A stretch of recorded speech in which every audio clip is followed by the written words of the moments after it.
Jeudi 15 juillet 2021, 25 personnes regroupées par équipe sillonnaient le vignoble alsacien dans le cadre des estimations de récolte pilotées par le CIVA. Rang 1, souche 7. Salariés du CIVA, de l'AVA, de la Chambre d'agriculture et de l'IFV unissaient leurs compétences pour couvrir 6 sous-régions autour de Guebwiller, Wintzenheim, Kaysersberg, Ribeauvillé, Bar et Molsheim. Ces estimations, initiées en 1983-1984, permettent de mieux cerner le millésime en cours au niveau de la charge en raisin et du potentiel de production.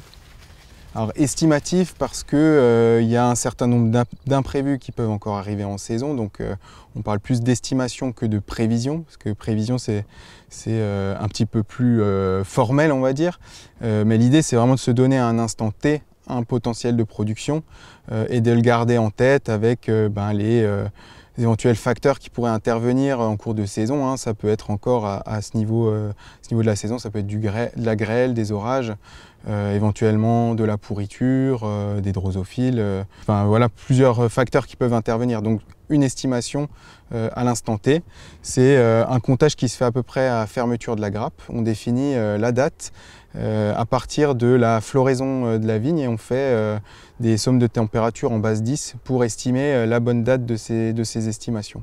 Donc c'est pour ça qu'on se retrouve cette année autour du 15 juillet, les années précoces, hein, on peut plutôt faire ça fin juin. Voilà. 33 grappes. 25 grappes. En plaine, en coteau, conduite en conventionnel, en bio ou en biodynamie, les 200 parcelles retenues représentent toute la diversité du vignoble alsacien. L'étude concerne l'ensemble des cépages et sur toutes ces parcelles, la même méthodologie se répète. Donc nous, au bureau, on va sélectionner au hasard, hein, on connaît le nombre de rangs et de souches de ces parcelles et on va sélectionner au hasard les souches qui vont être comptées. Lorsqu'on arrive sur la parcelle, par exemple, si on a la souche 3 qui a été sélectionnée au hasard, on va compter la souche 3, 4 et 5, sur laquelle on va compter le nombre de rameaux primaires de l'année, sur les arcures et les coursons, et l'intégralité du nombre de grappes. Donc ça va nous permettre d'avoir un niveau de fertilité de ces souches. Une fois qu'on a fait ça, on sélectionne une ou deux grappes, on est sur le rameau le plus représentatif de la souche et on va prélever ces grappes qu'on va mettre dans un sac. Ces sacs seront ensuite pesés au laboratoire, c'est ce poids plus cette fertilité qui vont nous permettre de calculer l'estimatif de la production annuelle. Alors les disparités qu'on a observées ce matin, on est plus sur des disparités liées au gel, hein, notamment dans les cépages précoces comme le Gewürztraminer. On n'a pas forcément observé de dégâts très critiques de mildiou pour l'instant.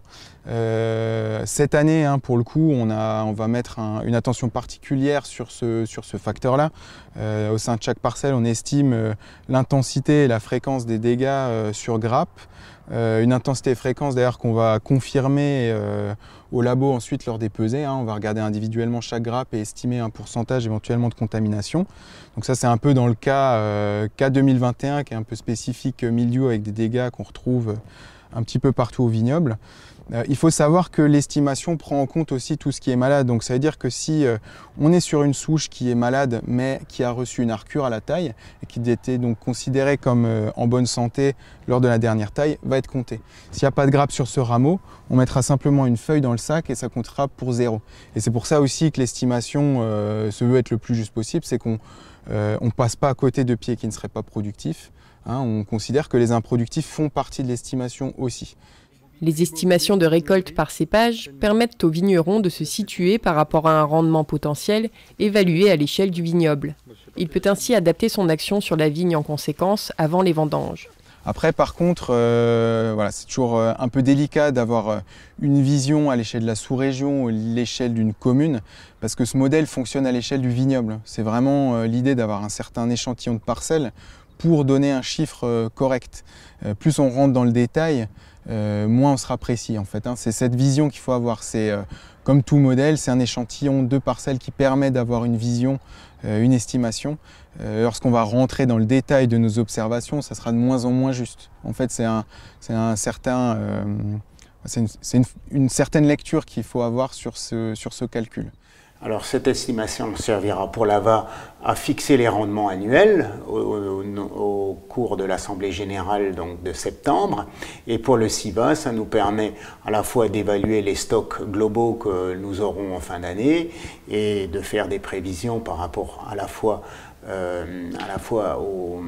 au budget, puisque les budgets du CIVA sont liés au volume que nous commercialisons, que nous produisons et donc que nous commercialisons, et ça nous permet aussi de faire des anticipations par rapport aux différents cépages, essayer de programmer. Actuellement, nous travaillons donc sur des rendements par cépage et nous essayons de voir si pour certains cépages nous manquons de stock ou nous avons trop de stock, et ça nous permet donc d'adapter aussi dans le temps ces prévisions. Un bilan sans parcelle co-réalisé par la Chambre d'agriculture et la Fredon complétera prochainement ce diagnostic du millésime sur l'aspect sanitaire et au niveau des ravageurs.